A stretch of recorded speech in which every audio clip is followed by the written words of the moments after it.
সবগুলো টিমই খুবই balance team. এটা একটা ওয়ার্ল্ড ওয়াইড টুর্নামেন্ট যেটা সবাই ফলো করতেছে। রিয়াদ ভাই আলহামদুলিল্লাহ খুব ভালো অবস্থায় আছে। নাম দিয়ে আসলে ক্রিকেট খেলাটা হবে না, আমাদের মাঠে পারফর্ম করতে হবে। সব ব্যাটসম্যানরাও কিন্তু ওকে ওইভাবে সমীহ করে খেলে। মৃত্যুঞ্জয়ের সাথে দেখলাম একটা লড়াই হলো, মানে এই টাইপের টার্গেট নিয়ে খেললে নিশ্চয়ই ব্যাটিংটাও ডেভেলপ হয়, বোলারেরও একটা ইন্টেনশন থাকে। শেষ প্র্যাকটিসটা কেমন ছিল, নেট পুরো প্র্যাকটিস শেষে যেটা আপনি একা ইন্ডিভিজুয়াল করলেন? না, অবভিয়াসলি ভালো প্র্যাকটিস হচ্ছে। আমার কাছে মনে হয়েছে একটা জিনিস একটু আমি স্ট্রাগল করতেছিলাম, ওইটা নিয়ে একটু কাজ করতেছিলাম।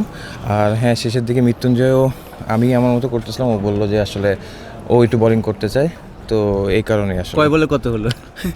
না, ওটা একটা পার্টিকুলার ইয়ে ছিল যে 6 বলে 15 রানস থাকলে ডেট ওভারে কীভাবে ও এটা ট্যাকেল দিবে এবং কীভাবে আমি ওইটা করবো, এরকম। কে জিতলো লাস্টে? একটা ও জিতছে, একটা আমি।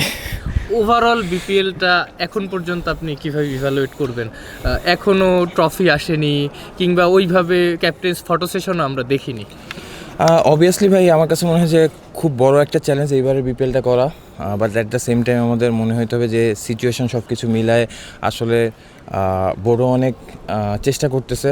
আমার কাছে মনে হয় যে এখান থেকে পজিটিভ দিক যেগুলো রয়েছে এটা আসলে আমাদের নিয়ে কাজ করা উচিত। এবং টিমগুলো আমার কাছে মনে হয় সবগুলো টিমই খুবই ব্যালেন্স টিম।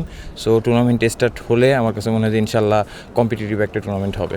গতকাল একটা টিমের দায়িত্ব বিসিবি নিয়েছে, সেই দলটা বিসিবিকে মেইল করেছে বা অফিসিয়ালি চিঠি দিয়েছে যে আমরা থাকতে চাচ্ছি না।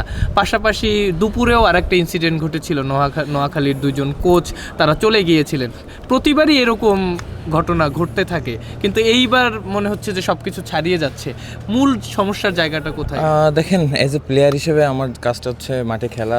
আমি আসলে এগুলো নিয়ে খুব বেশি একটা কনসার্ন না, যেটা বললাম যে মাঠের টুর্নামেন্টটা যদি কম্পিটিটিভ হয়। But at the same time আমার কাছে মনে হয় যে টিমগুলোর আরও রেসপন্সিবিলিটি বেশি থাকা উচিত, কারণ এটা একটা ওয়ার্ল্ড ওয়াইড টুর্নামেন্ট যেটা সবাই ফলো করতেছে। সো এমন কিছু আসলে আমাদের করা উচিত না যেটার আসলে ভাবমূর্তি বাংলাদেশের নষ্ট হয়। সবার আগে আমার কাছে মনে হয় যে বাংলাদেশকে নিয়ে আমাদের চিন্তা করা উচিত। আপনি কি নিজেকে একটু লাকি ভাবেন যে রংপুরের মতো একটা প্রফেশনাল টিমে আপনি আছেন এবং ক্যাপ্টেন্সি করছেন? না, অবভিয়াসলি আমার কাছে মনে হয় যে হ্যাঁ, আলহামদুলিল্লাহ ব্লেসড এই দিক থেকে। এবং আমাদের টিম ম্যানেজমেন্ট বা ওনার তাদের যে প্যাশন ক্রিকেটের প্রতি আমার কাছে মনে হয় যে এটা আউটস্ট্যান্ডিং, এবং অবশ্যই তাদের ধন্যবাদ জানাতে চাই। এবং অ্যাট দ্য সেম টাইম আমি আশা করব যে এরকম টাইপের 6টা টিম এবং প্রফেশনাল টিম যদি আমাদের বিপিএলে আসে, তাহলে আমাদের কাছে মনে হয় যে আমাদের ক্রিকেটারদের অনেক বেশি উন্নতি করার অপশান থাকতো, এবং at the same time Bangladesh cricket অনেক দূর যেতে পারতো। শোন, আজকে মাহমুদুল্লাহ ফার্স্ট প্র্যাকটিস আসলে আমরা সাথে মানে তার ব্যাটিংটা মানে মাহমুদুল্লাহ তো আপনার সব শেষে তাকে পিক করছিল, আজকে ব্যাটিংয়ে বেশ ইয়ে করলো। না দেখেন, অ্যাজ এ প্লেয়ার মাহমুদুল্লাহকে মানে কীরকম জোনে মনে হচ্ছে? না, রিয়াদ ভাই আলহামদুলিল্লাহ খুব ভালো অবস্থায় আছে। এবং সবথেকে বড় কথা আমার কাছে মনে হয় যে উনি আসাতে আমাদের টিমটা আজকে যেহেতু ফার্স্ট প্র্যাকটিসে জয়েন করলো, টিমটা আরও বেশি বুস্ট আপ হচ্ছে। এবং অ্যাট দ্য সেম টাইম বিদেশিরাও চলে আসলে আমার কাছে মনে হয় যে সবথেকে বড় চ্যালেঞ্জ আমাদের এই টুর্নামেন্টে আমরা কীভাবে অ্যাজ এ টিম হিসেবে খেলতে পারি। কারণ টিম হিসেবে আমার কাছে মনে হয় যে খেললে আমরা আমাদের সেরাটা খেলতে পারবো। আমাদের টিমে আসলে স্টার প্লেয়ারের ছড়াছড়ি, আপনি ক্যাপ্টেন্সি করছেন, সব মিলিয়ে সামনে টি-20 বিশ্বকাপও আছে। লিটন দাসও আসলে এই টিমে রয়েছেন টি-20 ক্যাপ্টেন। আলাদাভাবে টি-20 ওয়ার্ল্ড কাপ নিয়ে কথা হবে কিনা এবং ক্যাপ্টেন্সিটা নিয়ে আপনি কী ভাবছেন? আমার কাছে মনে হয় যে ভাই, যেহেতু বিপিএল করতেছি, ফুল ফোকাসটা বিপিএলে থাকবে। যেহেতু বিপিএলে আমার কাছে মনে হয় 6টা টিম খেলতেছে, সবগুলো টিমই ব্যালেন্স। এবং নাম দিয়ে আসলে ক্রিকেট খেলাটা হবে না, আমাদের মাঠে পারফর্ম করতে হবে। সো যেটা বললাম, সবথেকে বড় চ্যালেঞ্জ আমরা কীভাবে অ্যাজ এ টিম হিসেবে খেলতে পারি। এবং অবশ্যই সবথেকে বড় ফোকাস থাকবে বিপিএল নিয়ে। বিপিএলের পরে হয়তো অনেক সময় থাকবে, সেই সময় আসলে ওয়ার্ল্ড কাপ নিয়ে চিন্তা করা যাবে। But at the same time আমার কাছে মনে হয় যে একটা ভালো টুর্নামেন্ট হলে আমাদের সব প্লেয়ারদেরই কনফিডেন্স ভালো থাকবে।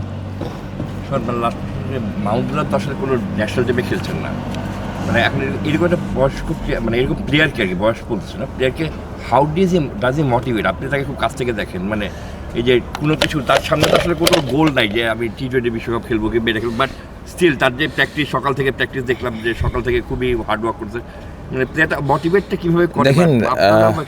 দেখেন, রিয়াদ ভাই হচ্ছে চ্যাম্পিয়ন প্লেয়ার। আর সব থেকে বড় যে জিনিসটা আমার কাছে বললাম যে উনি প্র্যাকটিসে জয়েন করার পর কিন্তু টিমটাও উজ্জীবিত হয়েছে। এবং লক্ষ্য যদি বলতে পারেন, আমার কাছে মনে হয় তার কাছে প্রতিটা ম্যাচই ভালো করা এবং টিম তার কাছে কী চাচ্ছে ওই কন্ট্রিবিউশন করাটা, এবং ওনার যে ডেডিকেশন লেভেল, এটা নিয়ে আসলে কোনো ডাউট থাকার কথা না। তো আমার কাছে মনে হয় উনি ওনার সেরাটা দেওয়ার চেষ্টা করবে। হ্যাঁ, রেজাল্ট আপনার হাতে থাকবে না, বাট আমার কাছে মনে হয় ডেডিকেশনের দিক থেকে রিয়াদ ভাই আমাদের জন্য একটা ইন্সপায়ারিং হতে পারে। সোহান, গত দুই তিন সিজনে তো রংপুর রাইডার্স সবচেয়ে বেস্ট টিম করেছে আনডাউটেডলি। তো দেখা গেল 7-8টা ম্যাচ জেতার পরে প্লে অফে গিয়ে কিছু একটা হয়, এই লাকটা আপনাদের ফেভারে আনার চিন্তাটা কিভাবে করবেন, কি করা যায় আসলে তাহলে? না অবশ্যই দেখেন, আমার কাছে মনে হয় যে হয়তো বিদেশিদের আসা যাওয়ার ভিতরে একটা প্রবলেম সবসময় হয়ে থাকে। সো এই দিক থেকে এই বছর আমরা আশা করব যাতে আমরা পুরো টুর্নামেন্টটাই একটা টিম হিসেবে খেলতে পারি এবং অ্যাজ এ টিম হিসেবে খেলতে পারি, এবং খুব বেশি চেঞ্জ যখন আপনার হবে তখন হচ্ছে টিমে আসলে ওই টিমের বন্ডিংসটা একটুখানি ডিফিকাল্টিস দেখা যায়। বাট আমার কাছে মনে হয় যে এই বছর আমাদের মূল ফোকাসটা থাকবে যাতে আমরা একটা টিম হিসেবে খেলতে পারি এবং থ্রু আউট দ্য টুর্নামেন্ট একটা টিমে খেলি। মুস্তাফিজ খুব আইএল টি20 খুব ভালো পারফর্ম করে এসেছেন, মানে তাকে এই ধরনের ফর্মে পাওয়াটা আপনাদের জন্য নিশ্চয়ই একটা ভালো পজিটিভ। দেখেন, মুস্তাফিজ তো বাংলাদেশের জন্য সবসময় ডিফারেন্ট। আমার কাছে মনে হয় যে ও যখনই থাকে বা মাঠে থাকে, এবং যদি আমরা ন্যাশনাল টিমের কথাও বলি, সব ব্যাটসম্যানরাও কিন্তু ওকে ওইভাবে সমীহ করে খেলে। সো আমার কাছে মনে হয় যে একটা বাড়তি পাওয়া।